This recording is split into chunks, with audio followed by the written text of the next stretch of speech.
गेले 2 दिवस मुसळधार पावसाने ठाण्याला झोडपलं असतानाच भर पावसात जनसेवकाचा जनसंवाद कार्यक्रम सुमारे 150 नागरिकांनी उपस्थित राहून या ठिकाणी प्रश्न मांडलेत। आतापर्यंत 50%हून अधिक प्रकरणे मार्गी लागल्याने ठाण्यासह आजूबाजूच्या शहरातील नागरिकही विश्वसनीय उपक्रमामध्ये सहभागी होत असल्याचं आमदार संजय केळकर यांनी सांगितलंय। भाजपाच्या खोपट येथील कार्यालयात आमदार संजय केळकर यांच्या अध्यक्षतेखाली जनसेवकाचा जनसंवाद हा उपक्रम पार पडला। यावेळी मुसळधार पाऊस असूनही 150 नागरिकांनी उपस्थित राहून आपले प्रश्न मांडलेत।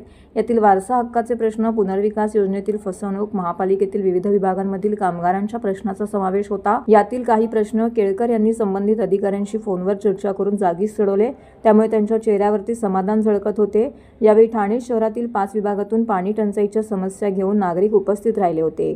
केळकर यांनी तात्काळ संबंधित अधिकाऱ्यांशी फोनवर चर्चा केली। हे अधिकारी त्या विभागात भेट देणार असून प्रत्यक्ष तपासणी करतील आणि त्यावर उपाययोजना करतील अशी माहिती केळकर यांनी दिलेली आहे।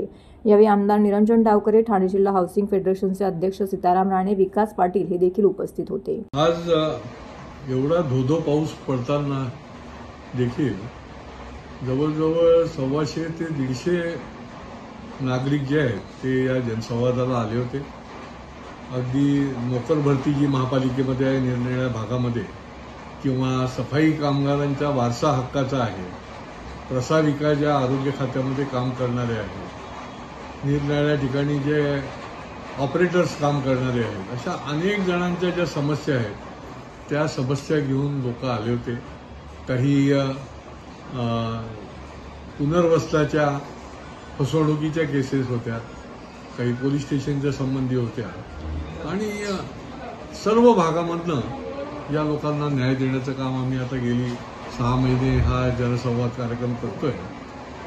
बऱ्याच प्रमाणामध्ये त्यांचे प्रश्न देखील ऑन दी स्पॉट संबंधितांशी बोलल्यामुळे आणि त्याचा फॉलोअप देखील करत असल्यामुळे सुटतात। आणि केवळ ठाण्यातूनच नाही तर ठाण्याच्या बाहेरून देखील खूप मोठ्या प्रमाणामध्ये त्यामुळे लोक येतात। आमचं हे काम आहे, रामभाऊ म्हाळगींच्या पासून हे काम जे आहे ते आम्ही करत आलेले आहोत आणि त्यांचाच आदर्श डोळ्यासमोर ठेवून हा जनसंवादाचा कार्यक्रम हा पुढच्या काळामध्ये देखील चालू राहणार। पाण्याच्या जवळजवळ 5 विभागामधनं समस्या आल्या आणि दर सोमवार शुक्रवार पाण्याच्या संबंधामध्ये आम्ही निरनिराळ्या भागातल्या समस्या सोडवत असतो। अनेकांच्या समस्या सुटलेल्या देखील आहेत, पण या 5 विभागाच्या समस्यांच्या करता आता बुधवारी संबंधित अधिकारी त्या भागामधले तिकडे भेट देतील आणि काय नेमकं तिथे अडचण निर्माण झालेली आहे, का पाणी पोचत नाहीये, किंवा फोर्स नाही आहे का, काही गडबड आहे त्या वाहिनीमध्ये, हे प्रत्यक्ष तपासणी करून आणि मग शुक्रवारी ते सांगतील।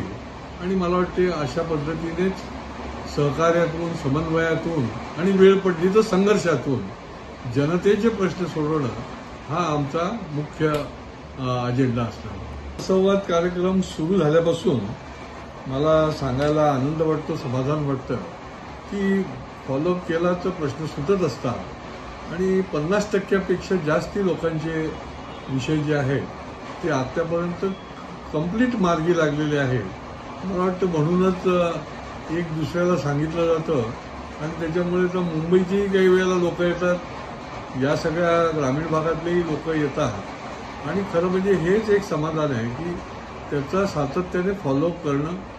जे अधिकारी अयोग्य पद्धतीने त्या ठिकाणी त्यांच्याकडे दुर्लक्ष करतात त्यांना ठिकाणावर आणणं आणि योग्य पद्धतीने त्यांच्याकडनं न्यायाने काम करून घेणं। मला वाटते शेवटी लोकांचे प्रश्न सुटणं महत्त्वाचं आहे। सामान्य माणसाचे प्रश्न हे छोटे आहेत, परंतु त्याच्या दृष्टीने हे फार मोठे आहेत आणि त्याच्यामुळे छोटे छोटे प्रश्न देखील त्याला फार महत्त्वाचे वाटत असतात आणि ते पुढच्या काळामध्ये देखील उरलेले जे आहेत ते फॉलोअपच्या माध्यमातून सुटत राहणार आहेत याचा मला विश्वास आहे। आणि जनतेला घेऊनच लोकसहभाग, लोक चळवळ आणि लोककल्याण या त्रिसूत्रीवर आधारितच आम्ही हे काम जे आहे ते पुढच्या काळात देखील करत राहू।